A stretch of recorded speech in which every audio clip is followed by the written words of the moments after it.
আসসালামু আলাইকুম। আপনারা যারা ওই দুষ্ট লোকদের কথা শুনে ভাবেন যে আমি মনে হয় দালালি করছি বা মানুষকে সেনাবাহিনীতে অংশগ্রহণ করাইছি, যেটা আপনারা চিন্তা করেন, যেটা আপনাদের মাথার মধ্যে ওরা গুছাইয়া দিছে, শুনেন ভাই, এখানে আমার কোনো হাত নাই। এখানে প্রত্যেকটা মানুষের ডিস্ট্রিক্ট থেকে ঢুকে। আমি শুধুমাত্র রুস্তমে বসবাস করি।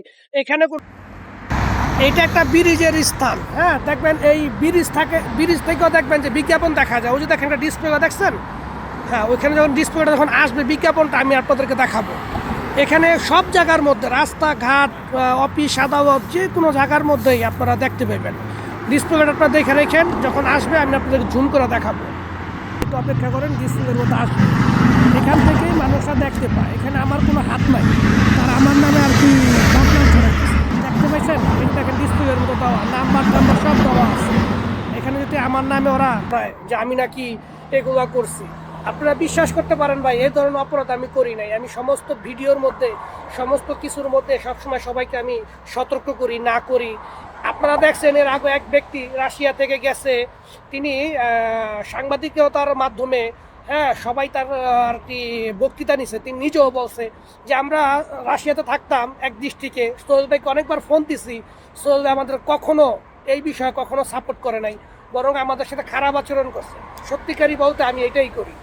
ঠিক আছে, শুধুমাত্র তারা আপনাদেরকে এআই দিয়া ভিডিও বানায় আমার বিরুদ্ধে খারাপ এবং মিথ্যা প্রচারণা করে সামান্য কিছু ভিউ পাওয়ার জন্য, সামান্য কিছু ডলার ইনকাম করার জন্য আপনাদেরকে এমনভাবে বুঝায় মনে হয় যে আমি আসলে দোষী। আসলে ওর সব প্ল্যানিং নিয়ে, ওই সব চিন্তা ভাবনা নিয়ে আমি কখনো ভাই ভিডিও তৈরি করি নাই। এখন যেভাবে তারা আমাকে ভিডিও করে দেখাইতেছে, আমি এটা কখনোই জানতাম না। আর আমরা যখন ভিডিও তৈরি করতাম, ওইটা আমরা তথ্য ছাড়তে পারতাম না, এটা নিষেধ। ভিডিও ছাড়া আমরা ভিডিও করে রাখতাম, যখন আমরা সেফ জোনে আসতাম তখন আমরা ভিডিওগুলো ছাড়তাম। আর এই ভিডিওগুলো তারা যদি দেখতে পাইতো তা আমাকে কঠিন বাড়া নিত। এটা আমরা চুরি করে ছাড়তাম। কিন্তু এমনভাবে ভিডিও তো বলতেছে যে আমি নাকি সরকারের হইয়া করতেছি। ভাইয়া, এখানে আপনাদের যদি কোনো ভাই বেড়াদার, বন্ধু বান্ধব, আত্মীয় স্বজন থেকে থাকে, আপনারা তাকে জিজ্ঞাসা করেন যে সোহেল খাদ্দার নীরব বলতেছে এখানে প্রত্যেকটা রাস্তাঘাটে সাইনবোর্ডে ডিসপ্লে কইরা, হ্যাঁ, সমস্ত জায়গার মধ্যে সাইনবোর্ড দেওয়া আছে সেনাবাহিনীতে ঢুকার বা বিজ্ঞাপনের।